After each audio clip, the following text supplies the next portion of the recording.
আসসালামু আলাইকুম প্রিয় দর্শক, সবাই কেমন আছেন? আশা করি যে যেখানে বসে আমার ভিডিওটি দেখছেন সবাই অনেক ভালো আছেন। আজকে তৈরি করে দেখাবো ইফতার স্পেশাল মজাদার একটা ডেজার্ট রেসিপি, যেটা কিনা একবার খেলে কেউ বুঝতেই পারবে না যে এটা কি খেয়েছে। তৈরি করছি ডিম দুধের লাচ্ছি সেমাই। তো আর কথা না বাড়ায় চলে যাচ্ছি রেসিপিতে। প্রথমে আমি এখানে নিচ্ছি 1 কাপ লিকুইড দুধ, আর এই দুধটাই কিন্তু আমি কোনো প্রকার পানি মিশাইনি।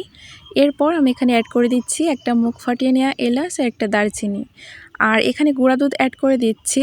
এখানে 10 টাকার যে প্যাকেট গুঁড়া দুধ পাওয়া যায় সেটাই দিয়েছি, আর সামান্য লবণ দিয়েছি। এরপর এখানে অ্যাড করে দিচ্ছি 1/4 কাপের মতো চিনি।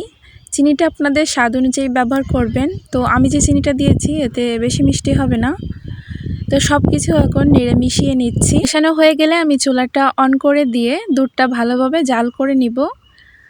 আর এরই ফাঁকে আমি ডিমটাও ফেটিয়ে নিচ্ছি। এখানে আমি একটা বড় সাইজের ডিম নিয়েছি, সেটা কাঁটা চামচ দিয়ে ফেটিয়ে নিচ্ছি।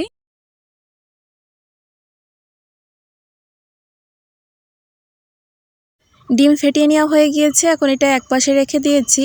আর এরই ফাঁকে আমি দুধটাও জাল করে নিয়েছি। তো আরও কিছু সময় এটা জাল করে নিতে হবে।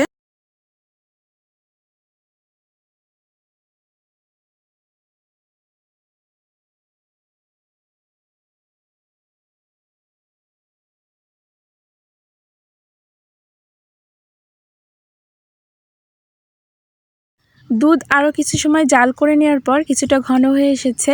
এরপর চুলার জালটা একেবারে লোতে করে রেখেছি। তারপর এখানে ডিমের মিশ্রণটা অল্প অল্প করে দিয়ে মিশিয়ে নিতে হবে। আপনারা যদি বেশি করে তৈরি করেন সেক্ষেত্রে ডিম আর দুধের পরিমাণটাও বাড়িয়ে দিতে হবে।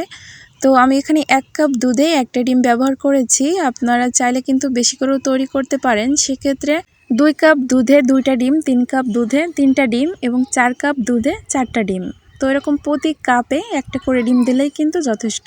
ডিমের মিশ্রণটা দিয়ে হালকা হাতে এটা নাড়তে হবে। আপনি যদি বেশি জোরে জোরে এটা নাড়েন তাহলে কিন্তু ডিমের যে দানাটা এটা কিন্তু মিশে যাবে, তখন খেতে ভালো লাগবে না। ডিম দেওয়ার পর বেশি জাল করার প্রয়োজন হয় না, এটা অল্পতেই ঘন হয়ে আসে। তো এখন এটা আমি নামিয়ে নিচ্ছি, হয়ে গিয়েছে। তো ঠান্ডা হয়ে যাওয়ার পর আমি এটা দেখাচ্ছি, দেখুন এটা কতটা লোভনীয় হয়েছে। আর এটা সারাদিন রোজা রাখার পর যদি ইফতারিতে থাকে মন প্রাণ সবই জুড়িয়ে যাবে।